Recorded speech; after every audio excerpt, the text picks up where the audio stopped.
ओम श्री सत्यदेव भगवान की जय। प्रिय भक्त जनों, तक आपने सातवां अध्याय सुना। अब श्रीमद् भागवत गीता की यथार्थ गीता से आठवां अध्याय का वर्णन मैं करने जा रहा हूँ। यह ध्यान से सुने।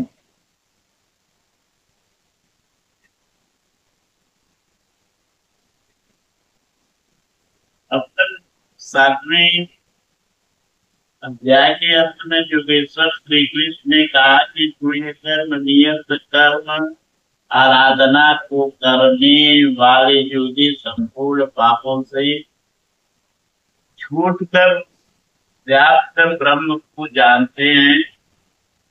अर्थात कर्म कोई ऐसी वस्तु है जो व्याप्त ब्रह्म को की जानकारी दे जाता है। कर्म करने वाले व्याप्त ब्रह्म को, संपूर्ण कर्म को, संपूर्ण त्याग, संपूर्ण हृदय, अधिभूत और अधियज्ञ सहित हैं। अतः कर्म कोई ऐसी वस्तु है जो इन सबसे परिचय कराता है। वे अंतकाल में भी मुझको ही जानते हैं, उनकी जानकारी करनी स्मृत नहीं होती। इस पर अर्जुन ने इस अध्याय के प्रारंभ में उन्हीं शब्दों को दोहराते हुए प्रश्न रख दिया। अध्याय आठवें का प्रथम श्लोक सुने, जिसमें अर्जुन क्या कह रहा है। किम तत् ब्रह्म किम व्यात्मम किम कर्म पुरुषोत्तम अधिभूतम च किम भक्तमधिदैवम किमुच्यते। ये पुरुषोत्तम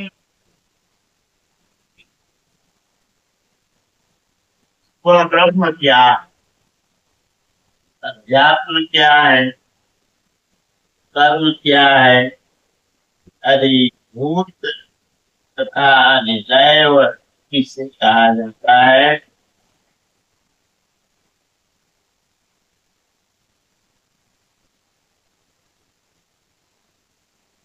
इस प्रश्न को हो गया। अब श्लोक नंबर 2 में देखिए। अनिजज्ञ कथम मधुसूदन न्यायकाले च कथम हेयोषि यथा नभि। एवं सूदन या अनिजज्ञ है और वह इस शरीर में कैसे सिद्ध है कि अभिजज्ञ अभिजज्ञ का अधिष्ठाता कोई ऐसा पुरुष है जो मनुष्य शरीर के आधार वाला है। समाहित वाले पुरुषों द्वारा समय में आप किस प्रकार जानने में आते हैं। इन सातों प्रश्नों का क्रम से निर्णय देने के लिए योगेश्वर श्री कृष्ण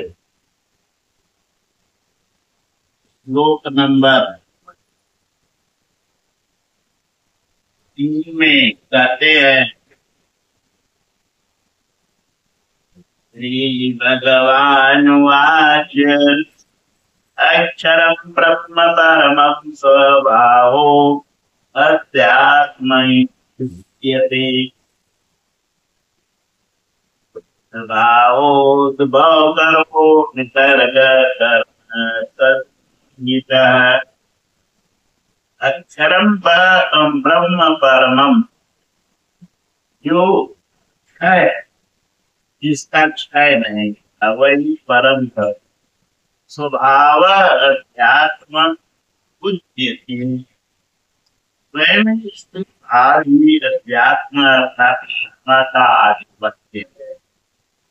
इस बारे सभी माया के आधिपत्य में रहते हैं, किंतु जब स्वभाव अर्थात स्वरूप में भाव, स्वयं में भाव मिल जाता है तो आत्मा का ज्ञानपत्य उसमें प्रवाहित हो जाता है। यही अध्यात्म अध्यात्म की पराकाष्ठा है।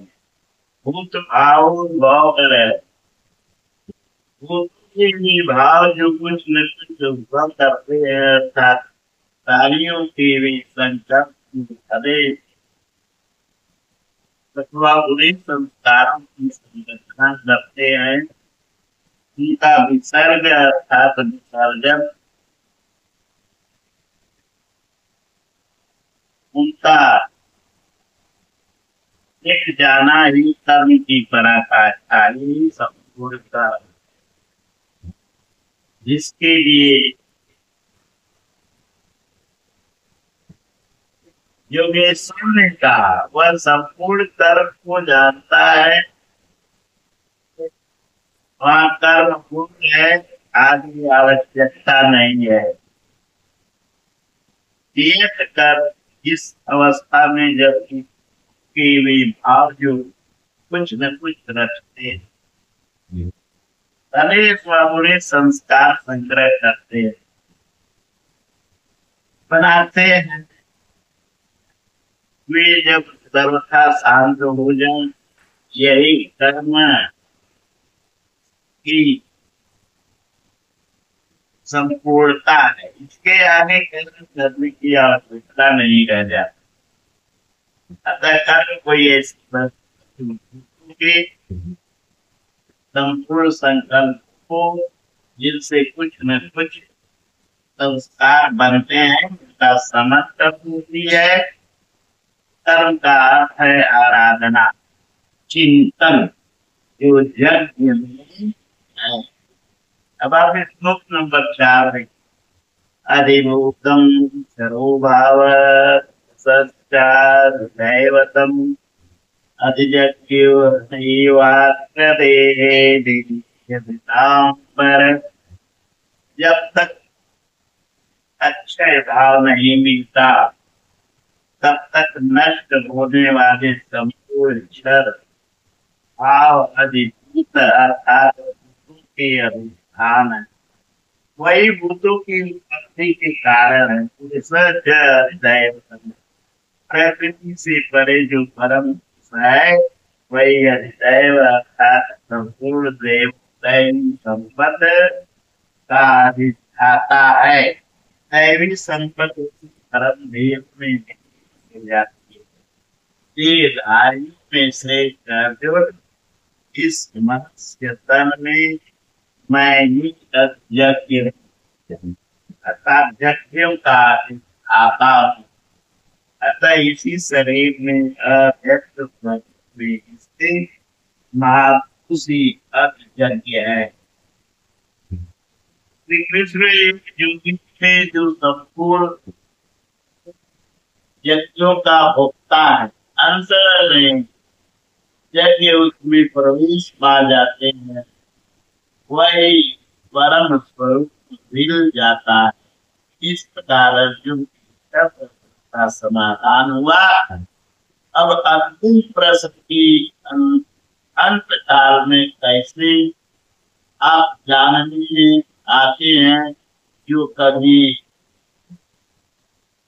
विस्तृत नहीं होते, जिसे श्लोक नंबर 5 में लिखे हैं। अंतकाले च मामेव स्मरन्त्वा कलेवरम् यः प्रयाति स मद्भावम् याति नास्त्यत्र संशयः।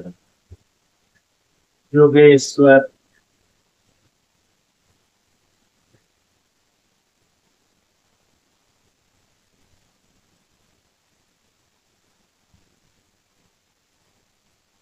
योगेश्वर श्री कृष्ण कहते हैं कि जो पुरुष अंत काल में मन के निरोध और विलय काल में मेरा ही स्मरण करते हुए शरीर के संबंध को छोड़ अलग हो जाता है, वह मत भावम साक्षात मेरे को प्राप्त हो जाता है।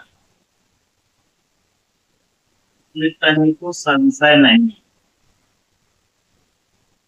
शरीर का निधन शुद्ध अंतकाल नहीं, मरने के बाद शरीरों का क्रम पीछे लगा रहता है। संचित संस्कारों की कतर के मिट जाने के साथ ही मन का अनुभव हो जाता है, और वह मन भी जब विलीन हो जाता है तो वहीं पर अंत काल है, जिसके बाद शरीर धारण नहीं कर सकता। यह क्रियात्मक है, केवल कहने से बात का से समझ में नहीं। जब तक वस्तुओं की तरह शरीर का परिवर्तन हो रहा है, जब तक शरीरों का अंत कहाँ हुआ। मन की विरोध और निरुद्ध मन के भी विलय काल में जीते जी शरीर के संबंधों का विच्छेद हो जाता है। यदि मरने के बाद ही यह पूर्ण नहीं होते। उन्होंने कहा कि अनेक जन्म के अभ्यास से प्राप्ति वाला ज्ञानी साक्षात मेरा स्वरूप है। मैं वह हूँ और वह मुझ में है। इस मात्र भी उसमें और मुझ में थोड़ा सा भी अंतर नहीं है। यह जीती प्राप्ति है। जब फिर कभी शरीर न मिले, वही शरीरों का अंत है। ये तो वास्तविक शरीरांत का चित्र हुआ, जिसके पश्चात जन्म नहीं देना पड़ता है। दूसरा शरीरांत मृत्यु, जो लोक प्रचलित है, इस शरीरांत के पश्चात पुनः जन्म देना पड़ता है। श्लोक नंबर 6 में देख, यम जम वापि स्मरन् भावं त्यक्ष्यन्ति कलेवरं तं तमेवैति कौन्तेय सदा तद्भावभावितः। वह कौन्तेय, मृत्यु के समय मनुष्य जिस भाव को स्मरण करता हुआ शरीर जाता है, उस को ही प्राप्त होता है। तब बड़ा सस्ता सौदा है, बहुत सस्ता सौदा है।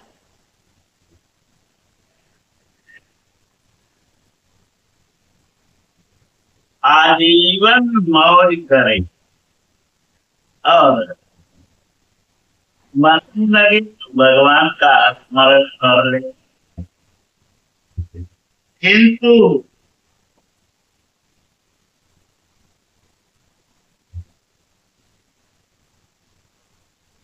श्री कृष्ण में ऐसा होता नहीं है। सदा सद्भाव भावती, उसी भाव का चिंतन कर पाता है जैसा जीवन भर किया, वही विचार बरबस आ जाता है। उसका जीवन भर अभ्यास किया गया, अन्यथा नहीं हो पाता। अतः श्लोक नंबर 7 में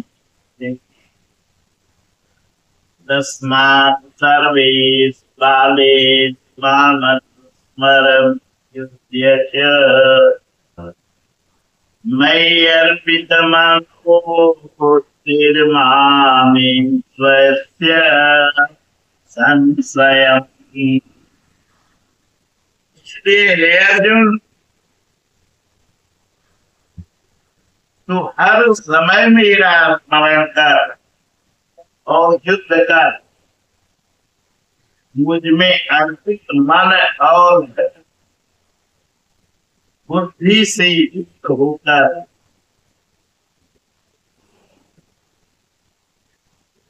निसंदेह मुझे ही प्राप्त होगा। निरंतर चिंतन और युद्ध एक साथ कैसे संभव है? वो सोचता है कि निरंतर चिंतन और युद्ध का यही स्वरूप हो। जय कन्हैया लाल, जय भगवान की। गाते रहे और बाण चलाते रहे, किंतु स्मरण का स्वरूप अगले श्लोक में स्पष्ट करते हुए योगेश्वर कहते हैं, श्लोक नंबर 8 देखिए।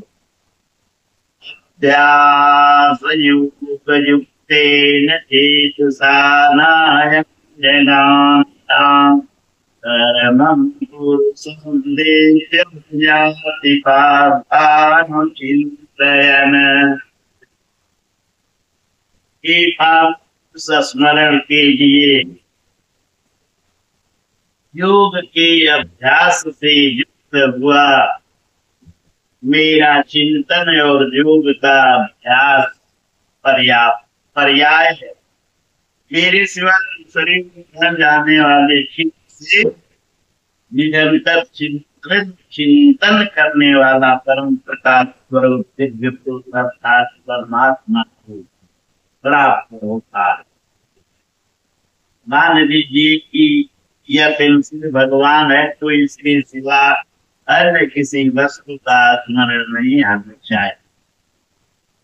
इसके अगल बगल आपको पुस्तक दिखाई पड़ती है, अन्य कोई वस्तु आपका स्मरण हो गया।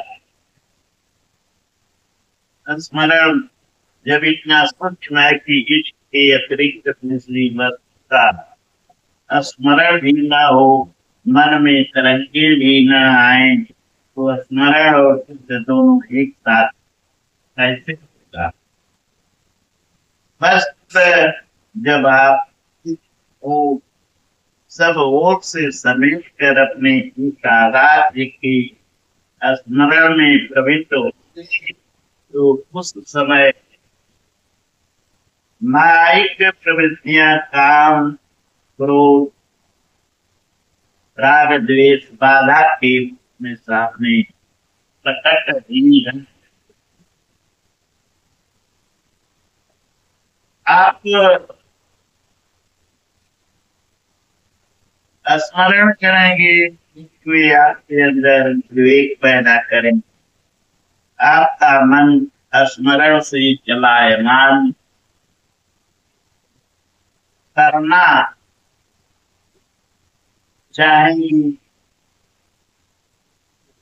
बाह्य प्रवृत्तियों का पाठ पाना ही युद्ध है। निरंतर चिंतन के साथ ही युद्ध संभव है। ओम श्री कृष्णाय नमः। गीता का एक भी श्लोक बाह्य मार्ग का समर्थन नहीं करता। चिंतन किसका करें, इस पर भगवान श्लोक नंबर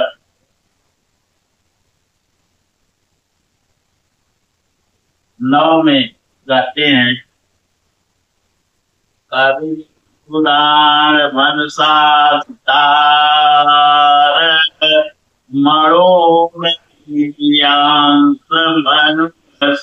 मनुस्मरेत्यः सर्वस्य दातारमत्युपमादित्यवर्णं तमस परस्तात्। उस युद्ध के साथ वह पुरुष सर्वज्ञ, अनादि, सबके नियंता, सूक्ष्म से भी अति सूक्ष्म, सबके धारण पोषण करने वाले, अचिंत्य, जब तक चित्त और चित्त की सहर है तब तक वह दिखाई नहीं देता। चित्त के निरोध और विलय काल में ही जो विदित होता है,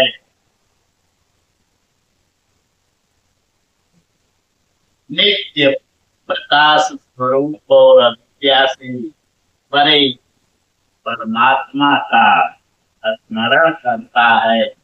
पीछे बताया मेरा चिंतन करता है, और यहाँ कहते हैं परमात्मा का चिंतन करता। अतः उस परमात्मा के चिंतन ध्यान का माध्यम तत्व महात्व है। इसी क्रम में इस श्लोक नंबर 10 में कहते हैं, प्रयाण कावे मनसा चलेन प्रत्यायुक्तो योग बलेन चैव मध्ये प्राणमावेश सम्यक् सतं परम पुरुषमुपैति दिव्यम्। जो निरंतर उस परमात्मा का स्मरण करता है वह भक्ति युक्त पुरुष प्रयाण काले मन की विलीन अवस्था काल में योग बल से अर्थात नियत कर्म के आचरण द्वारा भ्रिकुटी के मध्य में प्राण को भली प्रकार स्थापित करके प्राण अपान को भली प्रकार सम करके न अंदर से उद्वेग पैदा हो, न बाह्य संकल्प कोई लेने वाला हो, सत्य रज तम हरि प्रकार शांत हो, इष्ट में ही स्थित हो, उस काल में वह अचल मन अर्थात स्थिर बुद्धि वाला उस दिव्य परमात्मा को प्राप्त होता है। सतत स्मरणीय है कि उसी एक परमात्मा की प्राप्ति का विधान योग है। उसके लिए नियत क्रिया का आचरण ही योग क्रिया है। इसका सविस्तार वर्णन योगेश्वर ने चौथे छठे अध्याय में किया है। अभी उन्होंने कहा निरंतर में मेरा ही स्मरण कर वैश्वीकरण, तो इसी योग धारणा में स्थित रहते हुए करना है। ऐसा करने वाला दिव्य पुरुष को ही प्राप्त होता है, जो कभी विस्मृत नहीं होता। यहाँ इस प्रश्न का समाधान हुआ।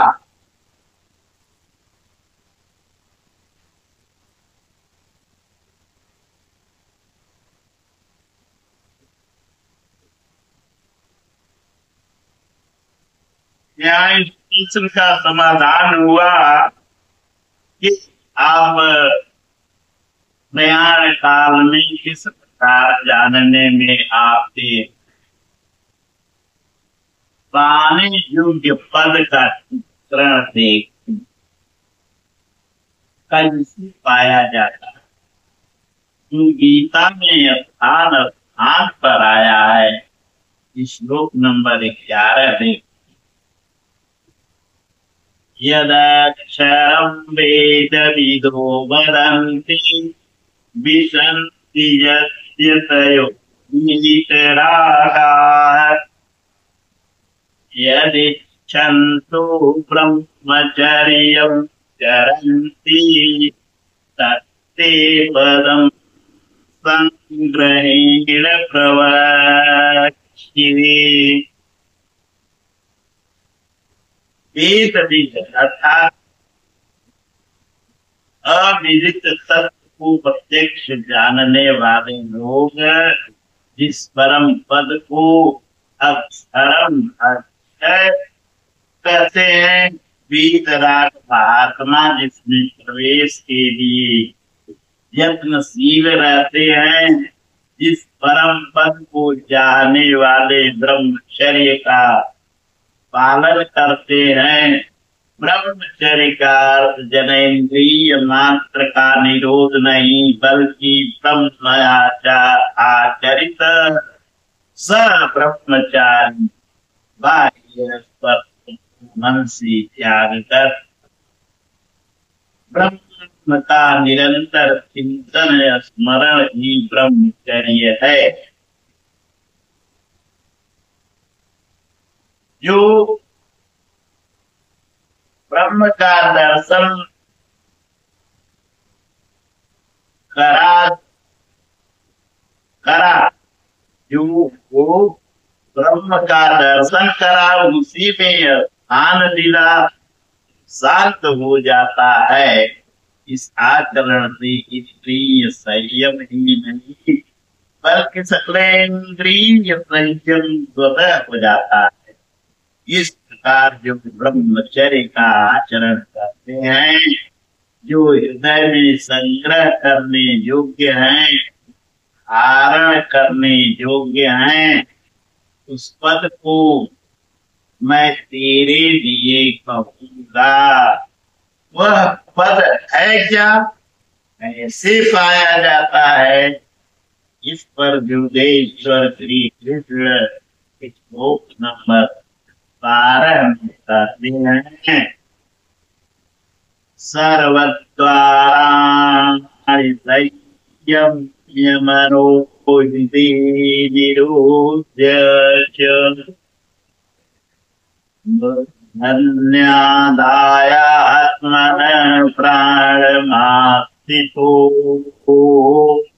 योग धारणा सब दरवाजों को रोक कर अर्थात वासनाओं से अलग रहकर मन को हृदय में स्थित करके ध्यान हृदय में खड़ा जाता है, बाहर नहीं, पूजा बाहर नहीं होती। प्राण अर्थात अंतःकरण के व्यापार को मस्तिष्क में निरोध कर योग धारणा में स्थित होकर योग को धारण किए रहना है। दूसरा तरीका कोई और नहीं है। अब आप श्लोक नंबर 13 में देखें, ओ एकाक्षर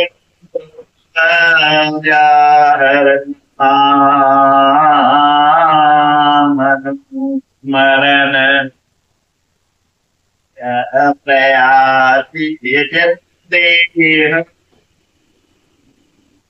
सोयाति परमां गति। जो उस ओम इतना ही, ओम इति मतलब ओम इतना ही, जो अक्षय ब्रह्म का परिचायक है, जिसका जप तथा मेरा स्मरण करता हुआ शरीर का त्याग कर जाता है, वह पुण्य परम गति को प्राप्त हो जाता है।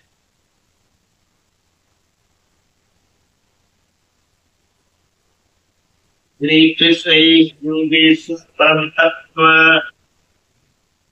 में स्थित महापुरुष सद्गुरु योगेश्वर श्री कृष्ण ने बताया कि वो अक्षय ब्रह्म का परिचय इसका जप कर और ध्यान में रखकर प्राप्ति के हर महापुरुष का नाम वही होता है जिसे वह प्राप्त है, जिसमें वह विलय, जिसकी नाम और बताया और रूप अपना बताया। योगेश्वर ने कृष्ण जपने का निर्देश नहीं दिया, लेकिन कालांतर में भावकों ने